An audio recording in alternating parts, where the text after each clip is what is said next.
मिशाल today से मैं आपका साथी, आपका मित्र कुणाल पंत। साथियों, आज मैं आपको एक बहुत ही रोचक, अनोखी, अनूठी जानकारी देना चाहता हूँ। क्या कभी आपने सोचा कि जिस कलम, जिस पेन से आप लिखते हैं, कभी उसका भी कोई आविष्कार किसी ने किया होगा? इसका भी कोई इतिहास रहा होगा? हाँ साथियों, आज मैं आपको बताना चाहूँगा कि हम जिस फाउंटेन पेन जिसको हम इस्तेमाल करते हैं, उसका किसने आविष्कार किया, उसका क्या इतिहास रहा। साथियों, आविष्कार दुनिया में परिवर्तन लाते हैं। आज हम टेक्नोलॉजी के रूप में जी रहे हैं और हमारा ये टेक्नोलॉजी का युग है जो आज तक किए गए विभिन्न आविष्कारों के कारण संभव हुआ है। पेन का आविष्कार भी इनमें से एक है। प्राचीन समय में लकड़ी से बनी कलम को स्याही लगाकर लिखा जाता था, परंतु पेन के आविष्कार ने लिखाई के क्षेत्र में एक क्रांति ला दी। तो अब साथियों, चलते हैं हम और जानते हैं कि पेन का आखिर आविष्कार किया किसने। आधुनिक पेन में सबसे पहले फाउंटेन पेन का आविष्कार हुआ। वर्ष 1827 में रोमानिया के पैट्रिच पोयनारू नामक शख्स ने फाउंटेन पेन का आविष्कार किया। इस पेन में स्याही भरी जाती थी जो कि अक्षरों को उकेरने के काम आती थी। इस फाउंटेन पेन से लिखित अक्षरों की स्याही बहुत देर में सूखती थी। फाउंटेन पेन की इस कमी को बॉल पेन का आविष्कार करने में पूरा किया गया। वर्ष 1888 में जॉन ले लाउड ने बॉल पेन का आविष्कार किया। जॉन ले लाउड, जॉन जे के द्वारा बनाए गए इस पेन में भी कमी रह गई थी। स्याही से अधिक पतला होने पर पेन के टिप पर वह निकल जाती थी। वर्ष 1935 में लेज़लो बीरो और जॉर्ज नामक दो भाइयों ने बॉल पेन में सुधार किया। उन्होंने प्रिंटिंग प्रेस में इस्तेमाल की जाने वाली स्याही का उपयोग पेन में किया। बॉल पेन सबसे आधुनिक है जो आज तक भी चलन में है। फाउंटेन पेन आजकल चलन में अब उतना नहीं रह गई है। बॉल पेन की निब पीतल या स्टील की बनी होती है। इस पेन की निब पर एक छोटी बॉल होती है जो पेपर पर घर्षण से लेखन करती है। फाउंटेन पेन के इतिहास में लेविस ई वाटरमैन के द्वारा बनाए गए वाटरमैन पेन का भी जिक्र आ जाता है। यह वो आधुनिक पेनों के आविष्कार के बारे में था।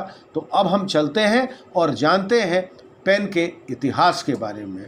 History of pen.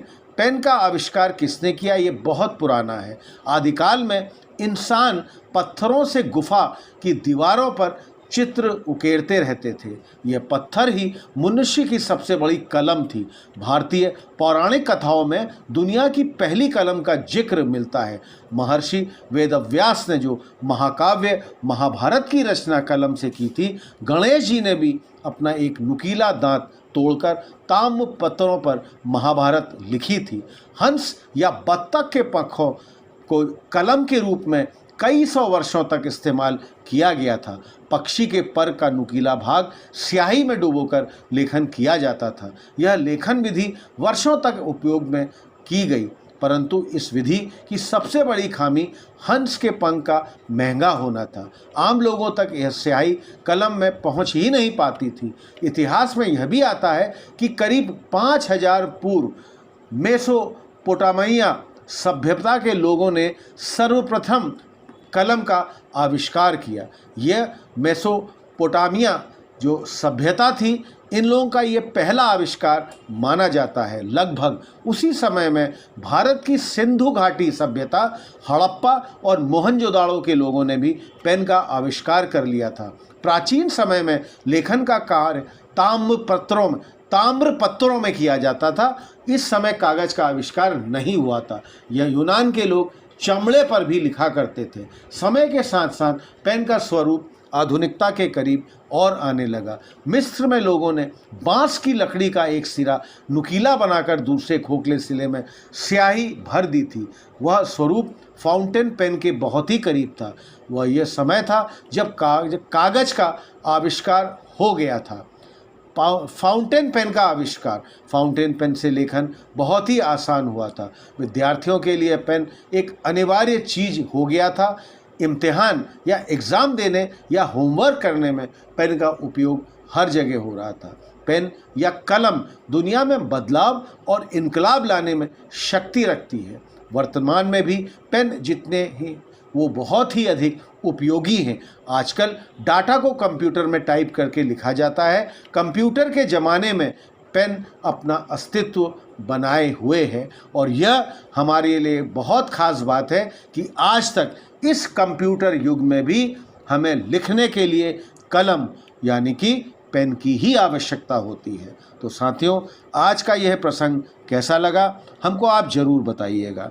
हम आज के इस वक्तव्य के साथ आपसे यह भी कहना चाहेंगे कि हमारे इस चैनल मिसाल टुडे को आप अधिक से अधिक संख्या में इसको सब्सक्राइब करिए ताकि हमारे रेगुलर नोटिफिकेशंस आपको लगातार मिलते रहेंगे। हमारे इस चैनल को लाइक करिए और हाँ साथियों, अपने कमेंट्स हमको आप लगातार भेजते रहिए। तब तक मैं आपका साथी, आपका मित्र कुणाल पंत, मिसाल टुडे, लखनऊ से।